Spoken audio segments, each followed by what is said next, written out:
Okay, everybody, here I am at the Windows desktop. Let's go ahead and launch Microsoft Word. I do have an icon on my Windows taskbar down here. We'll use different ways to start Word. You can click the Start button, just type in Word, and it would bring it up right here.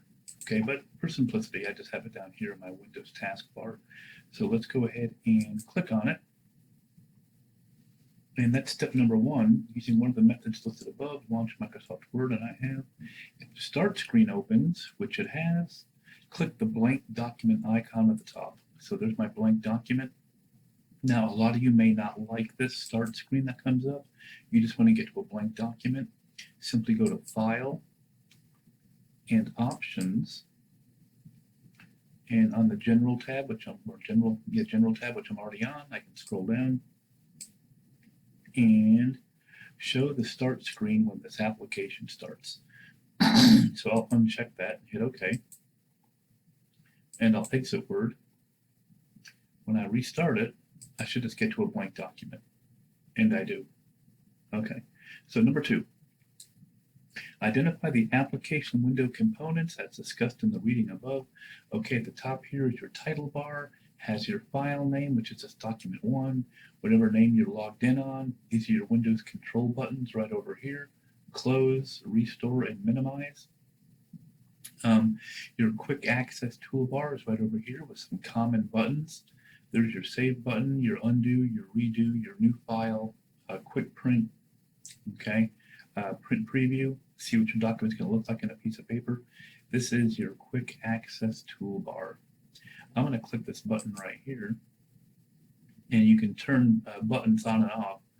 Like if I want to have, let's see, the draw table button. I do a lot of scheduling, so I get a lot of tables.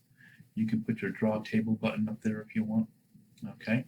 Below that is my ribbon, and there's a few cool tricks I want to show you with the ribbon.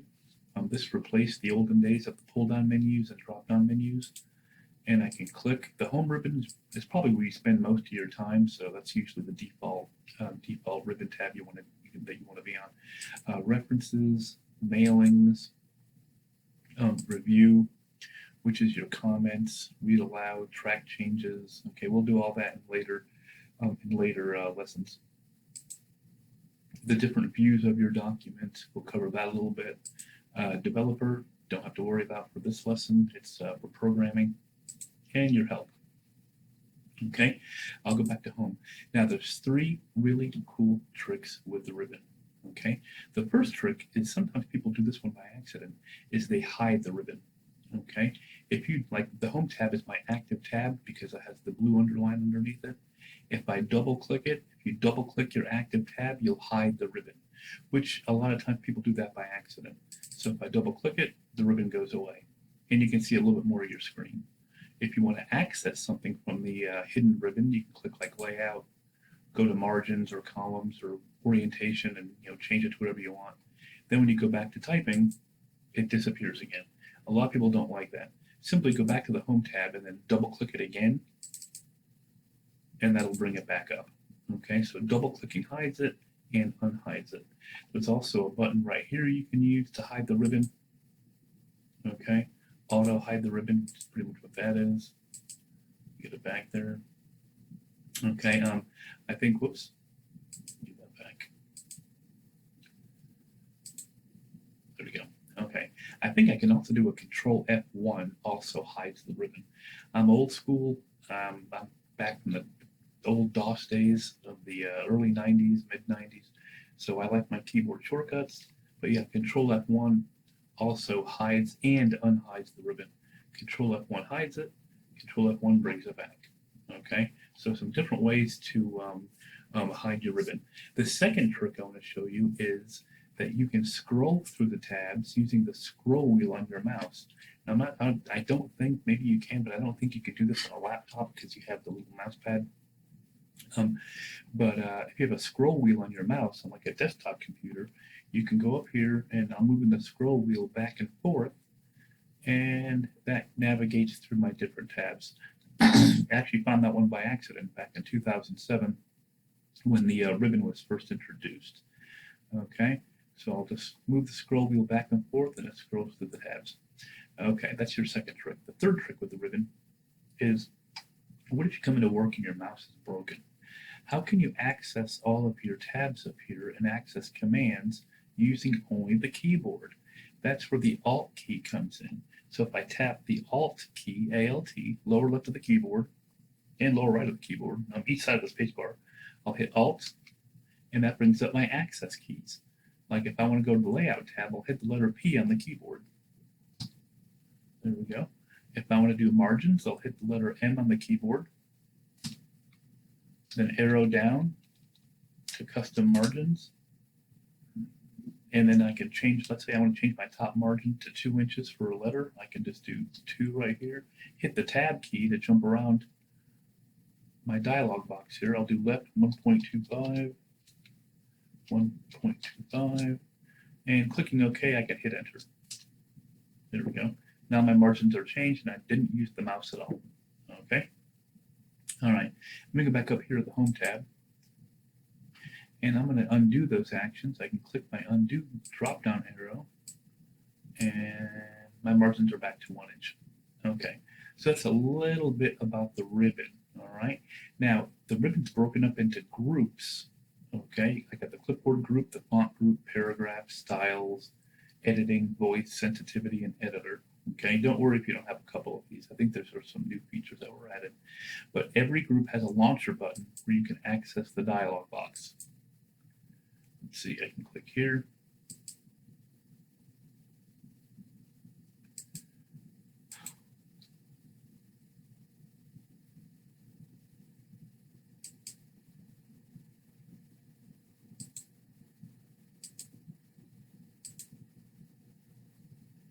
Okay, every ribbon has a ribbon group identified by a name and a launcher button.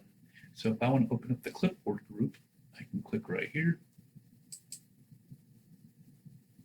The font, and close out of it. The font group brings up the font dialog box. Okay, the paragraph launcher button. Those are little arrows are called launcher buttons. And way down here. Okay, so that's a little bit about your ribbon. Okay, let's see here. Yeah, step 3, click each of the ribbon tabs and return to the Home tab.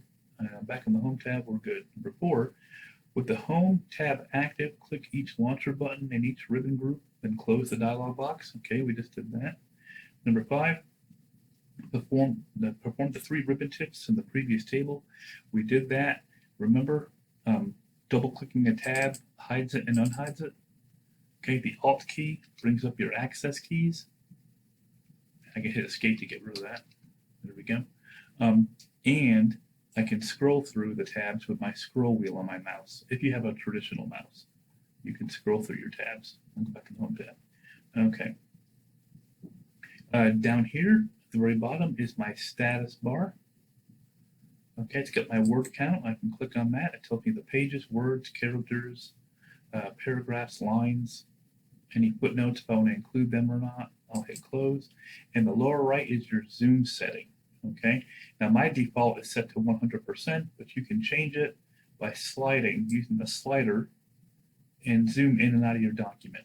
That doesn't change the size of your document, it just makes it appear larger and smaller.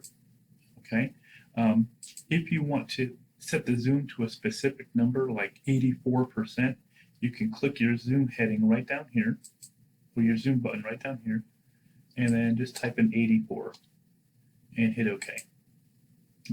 I think they have you do that on the Word certification exam. If you get certified in Microsoft Word, that's one of the questions, is they want you to change the zoom setting to some sort of strange number, 39% or something.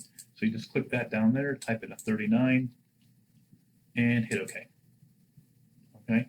Some common zoom settings are 200, 100, 75, page width, text width, whole page. Let's see, I'll do 75 and hit OK. Not too bad. I'll put it back, oops, put it back over here to, there we go, that's 75.